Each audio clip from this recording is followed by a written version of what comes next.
এনসিপির কোনো নেতা যে থানা থেকে আসামি মানে নিয়ে এসেছে, কি বলে আপনার ধানমন্ডি থানা বলে নানা জায়গা থেকে আসামি গ্রেপ্তার করছে, আসামি আবার ছুটিয়ে নিয়েছে। পুলিশ সেটা অ্যালাউ করবে কেন? আমার বক্তব্য হচ্ছে পুলিশ সেটা অ্যালাউ করবে কেন? আসছি আমি। এটা তো হাজার নেতা কর্মী যখন গিয়ে একটা থানায় কতজন পুলিশ থাকেন?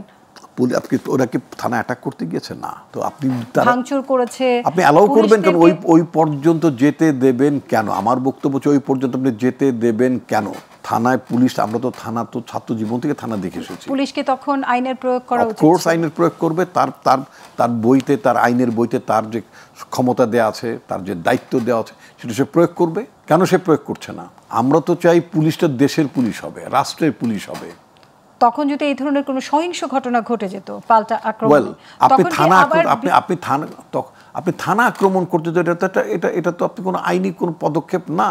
আপনি থানা আক্রমণ করতে যাবে, থানা সহিংসতা করতে যাবে, স্বাভাবিক কর্মকাণ্ড বিরোধিতা করতে যাবে, বাধা সৃষ্টি করতে যাবে, সেটা রাজাকুজ্জামান ভাই একটু আগে যেটা বললেন যে সরকারি দলের সমালোচনা হতে পারে, ঠিক আছে, কিন্তু বিএনপি এখনো ক্ষমতায় আসলো না, তাদের নিয়ে এত সমালোচনা কেন? ওই যে বললাম যে এটা একটা খুব মেটিকুলাস ডিজাইনে একটা অদৃশ্য খেলা। তারা জানে যে আগামীতে বিএনপি একটা সাধারণ স্বাভাবিক নির্বাচন হলে এটা ভেরি ইন্টারেস্টিং যে আপনি একটা রাজনৈতিক সরকার যখন ক্ষমতা থাকে, জিনিসপত্রের দাম বেড়ে যাচ্ছে, তার প্রশাসন ফাংশন করছে না, দুর্নীতিতে নিমজ্জিত হয়, চাকরিতে মানে আপনার স্বজন প্রীতি হয়, অর্থাৎ নানা ধরনের অনিয়মের কারণে যখন মানে সরকার নাগরিকদের বিপক্ষে অবস্থান নেয় বা তাদের মনোভাবটা বুঝতে পারে না, তখন সেই সরকারের বিরুদ্ধে মানুষ অবস্থান নেয়, ক্ষোভ প্রকাশ করে, রাস্তায় নামে, ইত্যাদি ইত্যাদি।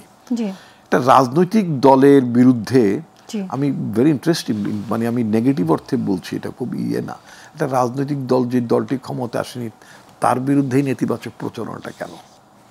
একটি দল আর কি করতে পারে? আমি কত তো শুরুতেই বললাম, আপনি আমাকে প্রশ্ন করেছেন একটি দল আর কি করতে পারে।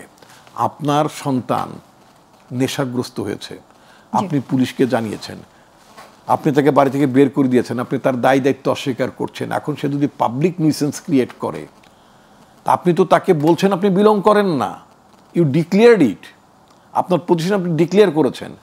এরপরে যে রাষ্ট্র আছে, সরকার আছে, তাদের দায়িত্বটা কি? তাদের দায়িত্ব হচ্ছে তাকে আইনের আওতায় আনা। তো তাকে আইনের আওতায় আনছে না। আমার কাছে যেটা মনে হচ্ছে, ইদার সরকারের কোনো দুর্বলতা, যে সরকার পারছে না, তার ক্যাপাবিলিটি, তার এফেক্টিভনেসের অভাব,